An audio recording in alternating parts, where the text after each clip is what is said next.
चलिए भाई लोग, तो कल हम लोगों ने एटॉमिक रेडियस के बारे में जानकारी इकट्ठी कर ली थी और हम लोगों ने क्या कहा कि एटॉमिक रेडियस क्या है। कौन बताएगा कि क्या था एटॉमिक रेडियस? हम लोगों ने बात कर ली इसकी वेरिएशन के बारे में कि एटॉमिक रेडियस कैसे वेरी करता था।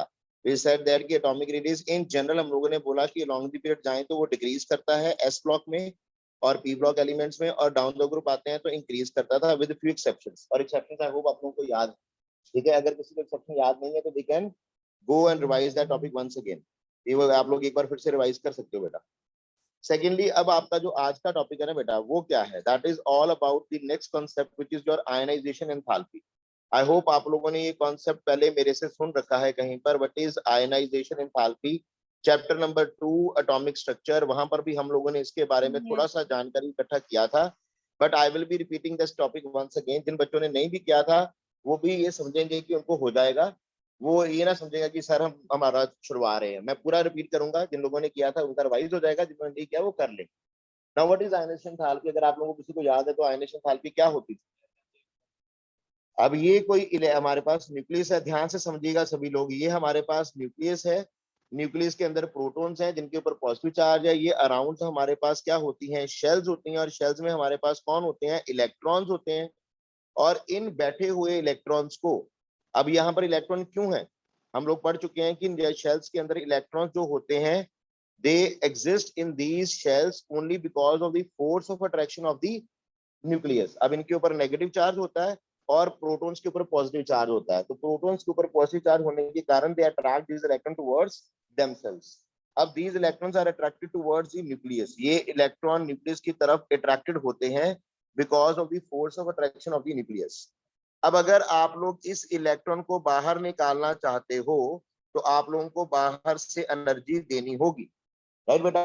और वो एनर्जी कम से कम इतनी होगी ताकि हम इस फोर्स ऑफ अट्रैक्शन को ओवरकम कर सकें।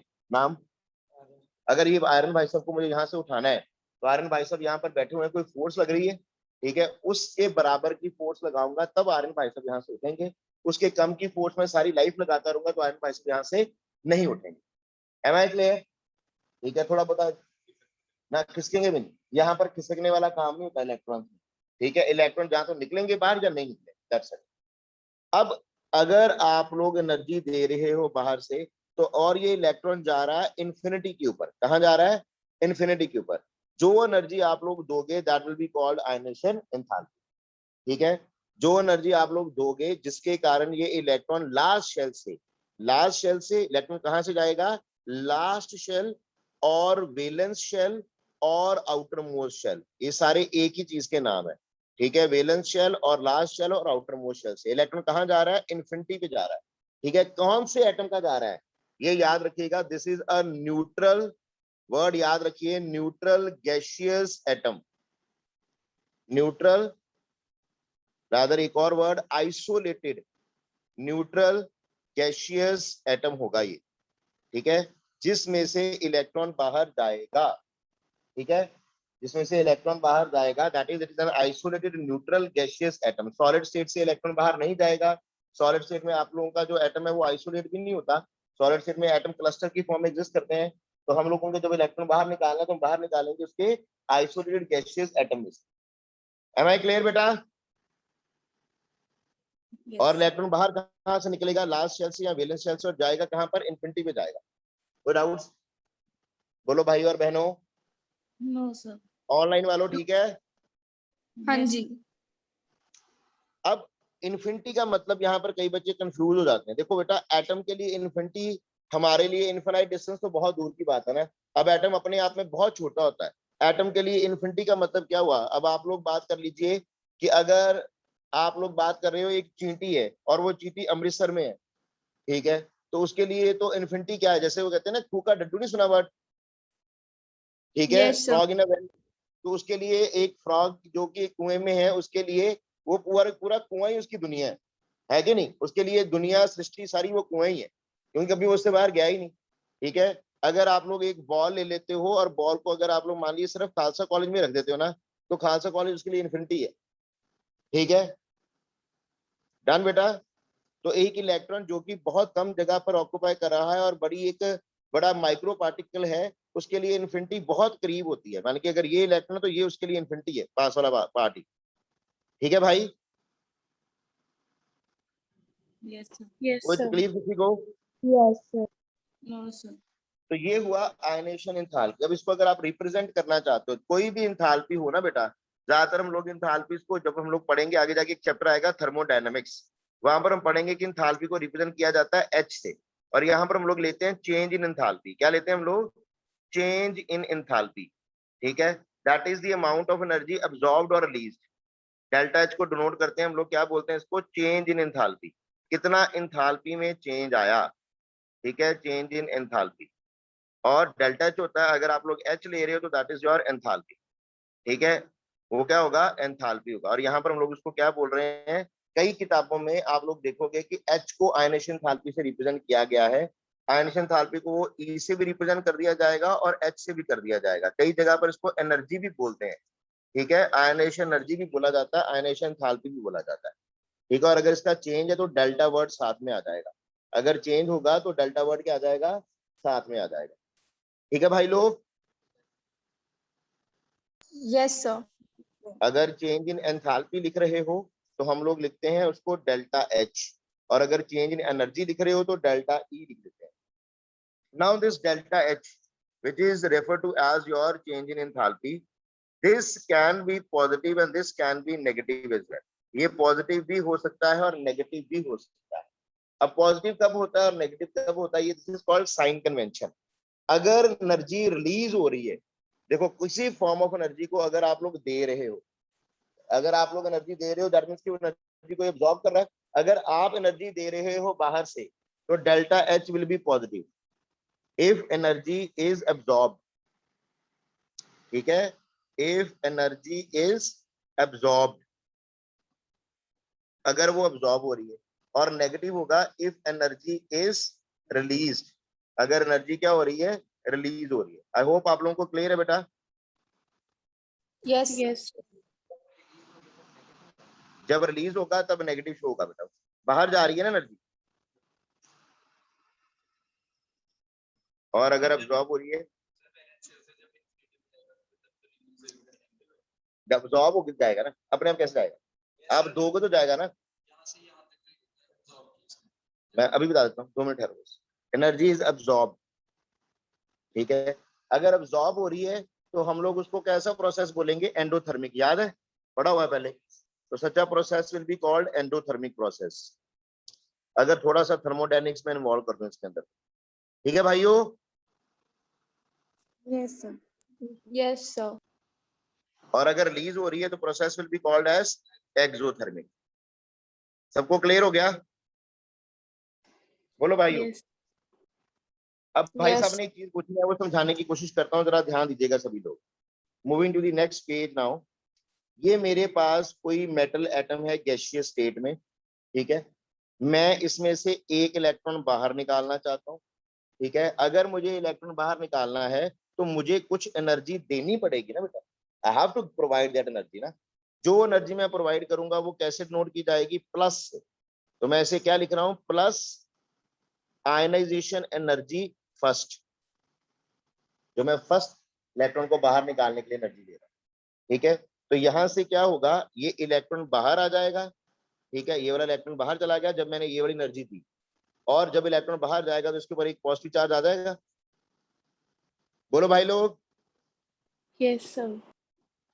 This energy will be refer to as your ionization energy और आयनाइजेशन एंथैल्पी। इसी को आप लोग आयनाइजेशन एनर्जी बोलोगे, और क्या बोलोगे आप लोग? इसको आयनाइजेशन एंथैल्पी बोलोगे। ठीक है भाई लोग। Yes. Yes, sir. Yes sir. अब क्योंकि यहाँ पर ये एनर्जी आपने दी है ना, यहाँ पर आप लोगों ने एनर्जी दी है ना बेटा। अब अगर एनर्जी दी है तो डेल्टा एच क्या होगा? पॉजिटिव हो गया कि नहीं भाई? वो क्लियर है सबको? हाँ, वो बात अलग है कि अगर ये वाला इलेक्ट्रॉन जो बाहर चला गया था अगर वापस आएगा, ठीक है, तो जितनी एनर्जी अब्सॉर्ब हुई थी उतनी एनर्जी रिलीज करेगा। ठीक है भाइयों, वो बात की बात है। अभी इतना क्लियर हो गया? Yes, sir. किसी के मन में कोई दुविधा, कोई परेशानी है तो बताइए। और ये कॉन्सेप्ट मैं आप लोगों को समझा चुका हूं वैसे, अगर मैं अभी याद दिलाऊं तो देखना जरा। ये वाला चीज कराई थी कोई, जब यहाँ पर एनर्जी दोगे इलेक्ट्रॉन यहाँ पर जाएगा तो जो एनर्जी एब्जॉर्ब करके वापस आएगा तो वो एनर्जी रिलीज भी तो करेगा ना। Yes, Yes, sir. sir. तो जब नीचे से ऊपर Yes, जाता था अब्जॉर्ब करता था, ऊपर से नीचे आएगा तो रिलीज करेगा। याद आया? Yes, yes, sir. sir. तो चलिए, Yes. आई होप आप लोगों को ये क्लियर होगी ये चीज। तो बाय डेफिनेशन आयनेशन एंथैल्पी क्या है, या what is the ionisation energy? तो हम लोग कहते हैं it is the minimum amount of energy. By definition लिख लो, it is the minimum amount of energy, minimum amount of energy required to remove an electron, required to remove an electron from the valence or outermost shell, from the valence or outermost shell of an isolated neutral gaseous atom, of an isolated neutral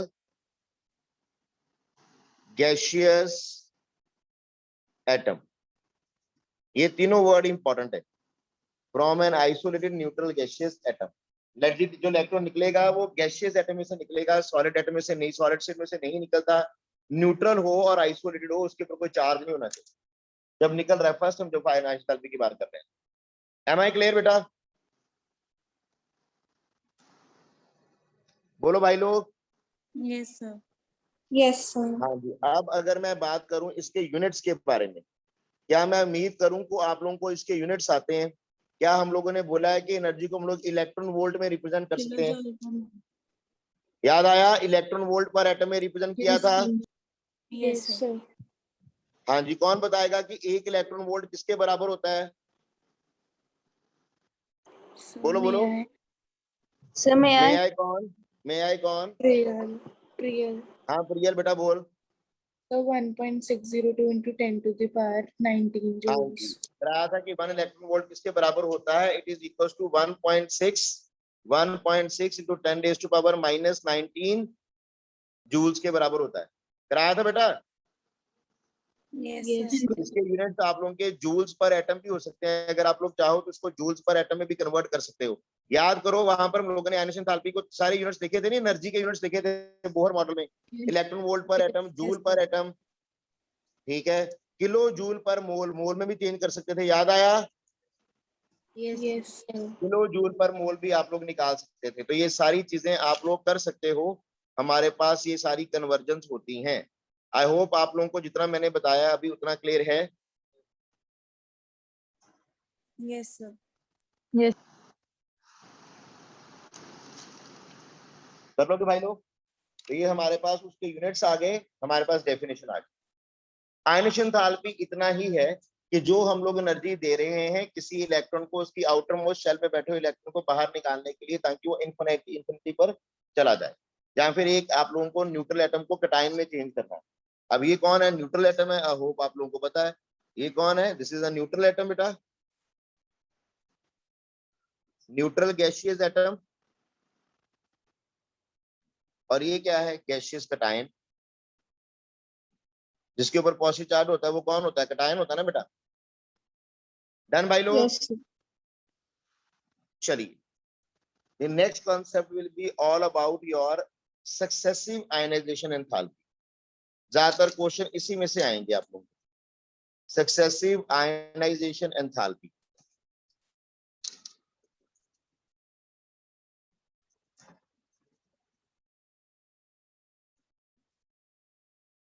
now what is successive ionization enthalpy? आज मैं basic चीजें करा रहा हूं, जो थोड़ा सा tricky काम है या थोड़ा सा लेबोरेटरी वर्जन है वो कल इसके साथ ऐड ऑन कर देंगे।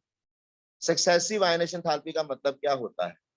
हुआ क्या कि आप लोगों के पास था M, ठीक है, आप लोगों ने M में इसको थोड़ी सी एनर्जी दी और उसमें से एक इलेक्ट्रॉन बाहर आ गया, ठीक है। जो आप लोगों ने एनर्जी दी, इसका first electron outermost shell में बैठे हुए इलेक्ट्रॉन को बाहर निकालने के लिए, that will be called first ionization enthalpy. उसको क्या बोला जाएगा? आयनेशन एंथैल्पी फर्स्ट, ठीक है भाई साहब। और जब ऐसे होगा आप एनर्जी दोगे, जो आपके पास बनेगा that will M positive gaseous. Am I clear to everyone? ये तो अभी आप लोग करके आए हो ना। What do you mean by successive ionization enthalpy? Successive ionization enthalpy का मतलब कि एक इलेक्ट्रॉन तो बाहर निकाल लिया आप लोगों ने, अब उसके बाद आप लोग और भी इलेक्ट्रॉन बाहर निकालना चाहते हो, आपको मन नहीं भरा, आप लोगों को चस्का लग गया इलेक्ट्रॉन्स को यहाँ से बाहर निकालने का बार बार, तो करो, वेले ही हो आप ही, ठीक है। बस एनर्जी आप लोगों को देनी पड़ेगी ज्यादा, ठीक है, या हो सकता है कि इसमें कुछ और चेंजेस आए, ठीक है, वो आप लोग देखेंगे ये चेंजेस क्या आएंगे। अब पहला इलेक्ट्रॉन निकाल दिया, पहला इलेक्ट्रॉन निकालने के बाद आपको लग गया चस्का कि एक और इलेक्ट्रॉन बाहर निकालना है, तो निकाल लो भाइयों। अब थोड़ी सी जो एनर्जी देनी पड़ेगी वो इससे ज्यादा देनी पड़ेगी या कम देनी पड़ेगी, ज्यादातर तो ज्यादा ही देनी पड़ेगी, उसको बोला जाएगा आयनेशन एंथैल्पी सेकंड। क्या बोला जाएगा? तो यहाँ पर क्या बन जाएगा, M2 पॉजिटिव, ठीक है भाई, ठीक है। अब हाँ, ये कटायन में से ये इलेक्ट्रॉन बाहर निकाला ना, इसलिए से सक्सेसिव आयनेशन एंथैल्पी हो गया। अब आप लोगों का मन अभी भी नहीं भरा, मन कर रहा है कि एक और निकाल लिया जाए बाहर। अब यहाँ से एक और इलेक्ट्रॉन बाहर निकालना चाहते हो तो और एनर्जी देनी पड़ेगी, ठीक है, फिर से एक इलेक्ट्रॉन बाहर आएगा और क्या बन जाएगा, M3 पॉजिटिव H आप लोगों के पास गैसियस। Am I clear? कोई डाउट किसी को? No, sir. Clear. अब एक जनरल ट्रेंड क्या है वो आप लोग नोट कर लीजिए कि जनरल ट्रेंड है कि IE3 will be greater than IE2 will be greater than IE1. Ionic enthalpy third will be greater than ionic enthalpy second will be greater than ionic enthalpy first. और इसका राज छुपा हुआ है जो आप लोगों ने कल टॉपिक किया था, अगर आप लोग को याद हो, कॉन्सेप्ट किया था अफेक्टिव न्यूक्लियर चार्ज वाला। क्यों भाइयों याद है? क्यों बहनों याद है? Yes, अब sir. अगर आप लोग गौर फरमाइएगा जरा, तो अपनी दिमाग के घोड़े घोड़े दौड़ाओ जरा। अगर ये मेरे पास M है तो यहाँ पर कोई भी M मान लेते हैं, तो मैं इस M को क्या मानूं, मैं इसको चलो M को M ही रहना देता हूं। तो यहाँ पर इस केस में नंबर ऑफ प्रोटॉन बराबर है नंबर ऑफ इलेक्ट्रॉन के, जब वो गैसियस न्यूट्रल एटम है, इसलिए वर्ड न्यूट्रल एटम यूज किया जाता है। तो यहाँ पर नंबर ऑफ प्रोटॉन और नंबर ऑफ इलेक्ट्रॉन क्या है, बराबर है ना बेटा? Yes, sir. Yes. अब जब आप लोग यहाँ पर गए तो नंबर ऑफ प्रोटॉन तो उतने ही रहे, लेकिन नंबर ऑफ इलेक्ट्रॉन क्या हो गए, कम नहीं हो गए? Yes, sir. Yes, sir. क्यों भाइयों? Yes. कोई डाउट्स?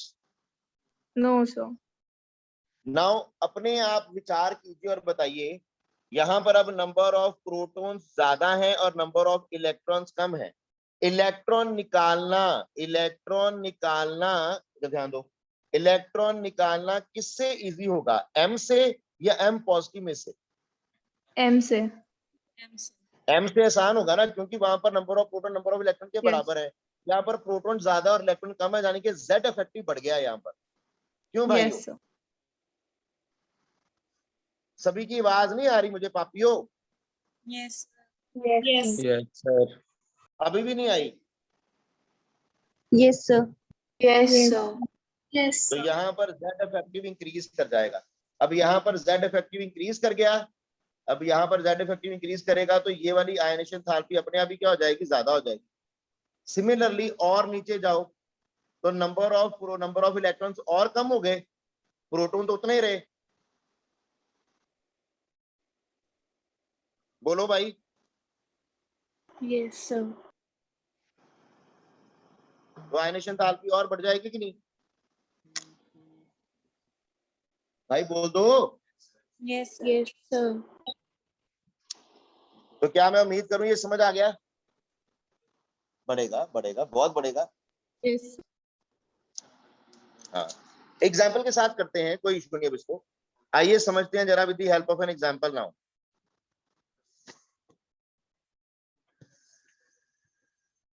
मानिए हमारे पास कौन आ गया, मैं एग्जांपल लेता हूं, मेरे पास है सोडियम। ध्यान दीजिए सभी लोग, मेरे पास सोडियम है, गैसियस एटम है सोडियम का, ठीक है। मेरे को पता है कि इसकी कॉन्फ़िगरेशन क्या होती है, 2, 8 और 1, ठीक है। मैं चाहता हूं कि मैं इसमें से एक इलेक्ट्रॉन बाहर निकाल लूं, तो मेरे चाहने से थोड़ी ना कुछ होगा, मेरे चाहने से तो इलेक्ट्रॉन बाहर आ नहीं जाएगा।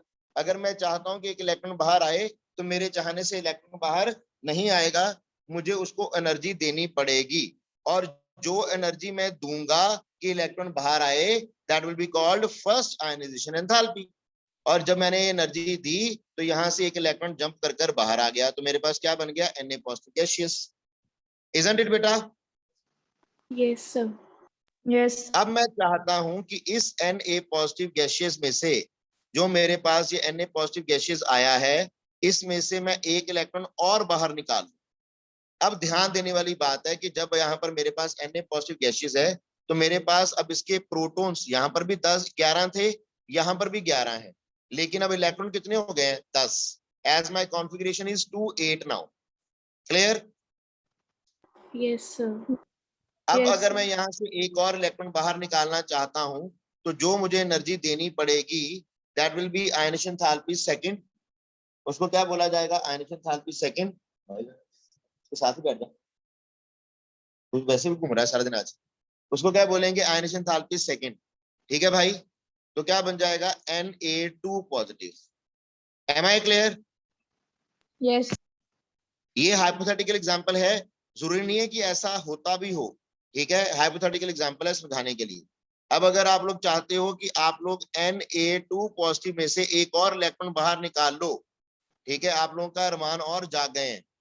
ठीक है, तो क्या होगा, यहाँ पर 2-8 में से आप लोगों के लिए इलेक्ट्रॉन निकाल लिए, 2-7 रह गया यहाँ पर कॉन्फ़िगरेशन।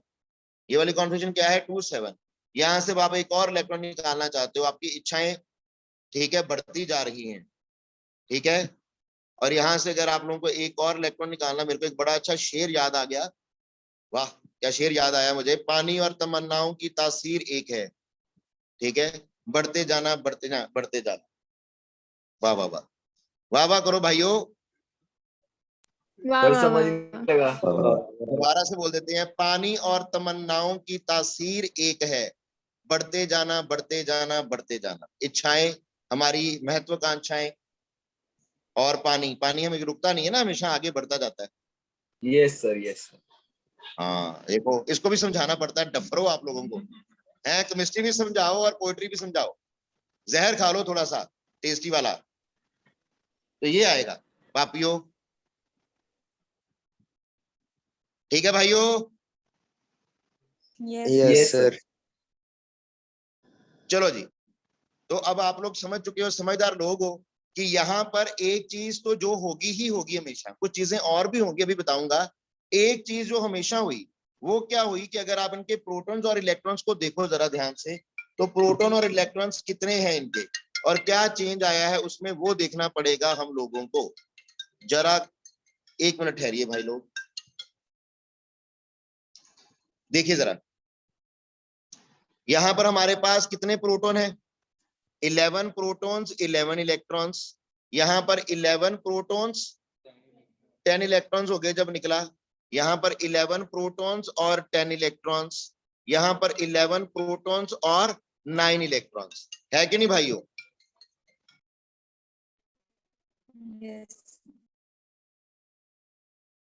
Yes.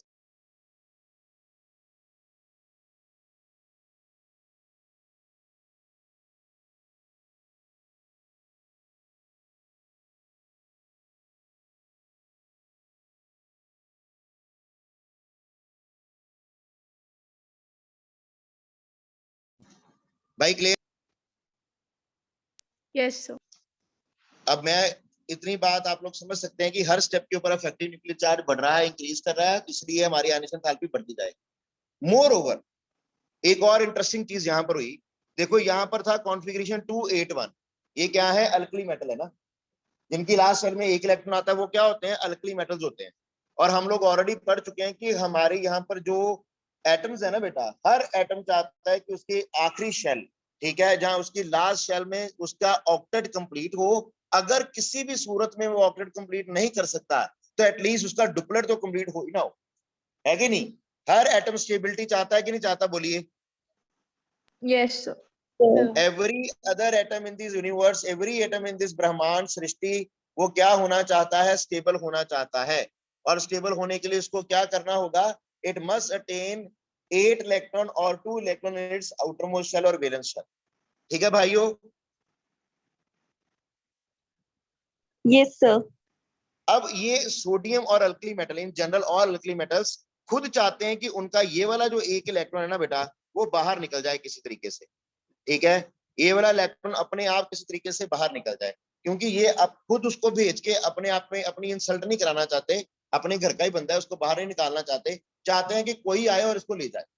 और ये देने को तैयार बैठे हैं इस इलेक्ट्रॉन, क्योंकि ये इस इलेक्ट्रॉन को खुद देने के लिए तैयार बैठे हैं। इसलिए अगर आप हल्की सी भी एनर्जी दोगे ना बाहर से आके, तो ये इलेक्ट्रॉन चला जाएगा, क्योंकि ये भी बड़ा परेशान है अपने घर वालों से, कोई प्यार ही नहीं करता इसको। ये अपना ग्रुप बनाकर बैठे हुए हैं 2 और 8, 2 और 8, क्योंकि 2 और 8 के बाद वो क्या बन गया, ऑक्टेट कंप्लीट हो गया, मैजिक नंबर वाला अपना शेल कंप्लीट है, और ये एक फालतू आ गया है। ठीक है, अनवांटेड गेस्ट। ठीक है, तो ये अनवांटेड मेंबर है घर का, इसको घर वाले नहीं चाहते। ठीक है, तो ये भी घर वालों से परेशान है, घर वाले भी इसको नहीं चाहते। इसको हल्की सी भी एनर्जी मिलेगी ना बाहर से, तो ये इलेक्ट्रॉन जंप करके बाहर चला जाएगा, तो we can very readily form Na positive. इसलिए भी यहाँ पर फर्स्ट आयनेशन एंथैल्पी कम होती है रादर पूरे अल्कली मेटल्स की। अगर आप अपना पीरियोडिक टेबल देखो तो पीरियोडिक टेबल में अल्कली मेटल्स जो होते हैं उनकी आयनेशन एंथैल्पी सबसे कम होती है। ठीक है, उसका कारण क्या है? ठीक है, उसके 2 कारण है। पहला कारण तो ये बताया मैंने, समझ आ गया, कि वो खुद भी चाहते हैं कि उनका वैलेंस इलेक्ट्रॉन बाहर चला जाए। क्यों भाइयों? Yes, sir. बोलिए। ये खुद भी चाहते हैं कि इसका एक इलेक्ट्रॉन बाहर चला जाए, इसलिए आप बहुत कम एनर्जी दोगे तो इलेक्ट्रॉन जंप करके बाहर चला जाएगा। अब आ जाओ दूसरी केस में, ये हो गया फर्स्ट केस। अगर आप सेकंड केस पे आए तो मेरे पास वहां पर सोडियम पॉजिटिव बन चुका है। अब जब सोडियम पॉजिटिव बन गया, एक इफेक्ट तो ये हुआ कि 11 प्रोटॉन और 10 इलेक्ट्रॉन रह गए, तो इलेक्ट्रॉन निकालना तो वैसे ही डिफिकल्ट हो गया, क्योंकि न्यूक्लियर चार्ज बढ़ गया। मोर ओवर, अगर आप लोग ध्यान से देखो तो अब इन्होंने एक्वायर कर लिया है नियरेस्ट नोबल गैस कॉन्फ़िगरेशन। क्या ये नियोन की कॉन्फ़िगरेशन नहीं हो गई 2 और 8? Yes, क्या ये sir. नियोन की कॉन्फ़िगरेशन नहीं है 2 और 8? That means they have already acquired the configuration of nearest noble gas, और इनका ऑक्टेट क्या है, कंप्लीट है। बोलिए। Yes, sir. क्या आपको लगता है कि अब भी ये चाहते हैं कि एक और इलेक्ट्रॉन बाहर चला जाए? No, sir. No, No, sir. sir. बेटा, अब यहां से इलेक्ट्रॉन बाहर निकालने का मतलब है कि शेर के मुंह से शिकार खींचना। ठीक है, ठीक है, या फिर दक्ष हमारा खाना खा रहा है उससे खाना छीनना।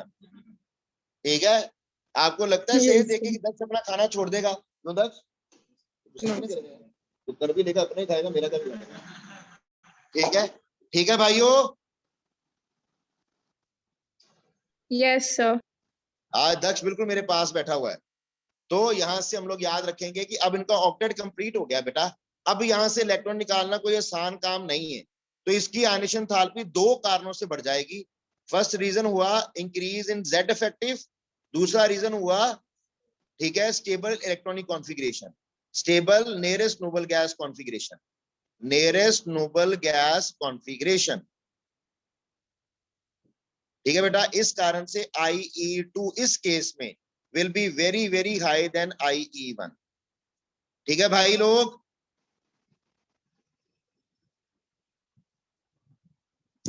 Yes, sir. Yes. Z effect increase हो गया, और दूसरा stable nearest noble gas configuration acquire होगी हुई है।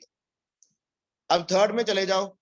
थर्ड में बेशक हमारे पास उसका नियरेस्ट नोबल गैस कॉन्फ़िगरेशन तो नहीं रही अब, ठीक है, लेकिन इलेक्ट्रॉन निकल गया, नियरेस्ट नोबल गैस कॉन्फ़िगरेशन नहीं रही, लेकिन अभी भी जो हमारे पास 11 प्रोटॉन है और इलेक्ट्रॉन कितने रह गए हैं, 9 रह गए, इलेक्ट्रॉन 9 रह गए ना। तो यहाँ पर जो रीजन Yes, होगा वो होगा जेड इफेक्टिव का बहुत ज्यादा हाई हो जाना। ठीक है भाइयों? Yes, sir. Yes, sir. चलिए, आ गया समझ? Yes. अब देखो यहां से, क्या मैं यहाँ पर एक और रीजन जोड़ सकता हूं? यस, और वो क्या है, एटॉमिक साइज का कम हो जाना। देखो यहाँ पर कितनी शेल्स थी, नंबर 1, नंबर 2, नंबर 3,